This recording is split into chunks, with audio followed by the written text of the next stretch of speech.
самого раннего утра ликвидируют последствия пожара в 8-м доме по улице Чехова. КАМАЗами вывозят обломки. За работой техники наблюдают жители.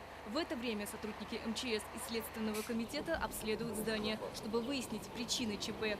Специальная комиссия проверяет инженерные и электрические сети, системы водоснабжения и состояние квартир. На место прибыл глава Вахитовского и Приволжского районов. Альберт Салихов отметил, в дома жильцы смогут вернуться только после предварительного заключения специалистов. Как только нам добро дадут, мы сразу же в первую очередь будем на связи с жителями и дадим им уже отмашку, что можно будет заходить в дома, и начнем работы по восстановлению кровли. Сейчас около дома собрались жители. Они тут с самого утра. Строго по очереди сопровождения сотрудников полиции их пускают в квартиры. В первую очередь заходят жильцы 5-го этажа, на котором и началось возгорание.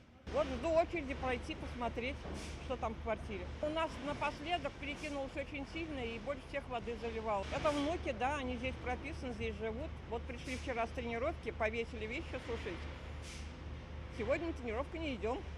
Семья Рафиковых выносит из дома уцелевшую технику, документы и личные вещи. У них боковая квартира на 5-м этаже. Говорят, натяжной потолок обвис, люстра разбита. Квартира, 50 на 50. Огнем как бы ничего нет. Копоть вода? Копоть вода в основном, да. Не сгорела, слава богу. Все. Вы сейчас куда? Сейчас к родным. Анастасия Федонина говорит, жила здесь 2 детьми. Квартира на 5-м этаже досталась от деда. Была вот как бы у меня вообще единственная недвижимость, единственная квартира. Я сделала недавно там косметический ремонт. Как бы так люди, конечно, делали вот капремонт. Очень жалко всех жильцов. Вчера в 7 часов вечера мне позвонила соседка, говорит, горит дом. Горит наш дом, говорит, ваш дом. Приезжаю, я приехала. Уже вся крыша полыхала. Сообщение о пожаре поступило накануне 18:35. Крыша выгорела полностью. Эвакуировали 132 человека. 2 из них на носилках. Выносили и домашних питомцев. В сети появилось видео напуганной, но живой кошки. Здесь же и спасенный хамелеон. Хамелеон живой, слава богу. Мам, там все нормально. Реагировали по первому сообщению по рангу 1 БИС. По прибытию было установлено, что происходит горение чердачного помещения по всей площади. Площадь пожара составила 1120 квадратных метров.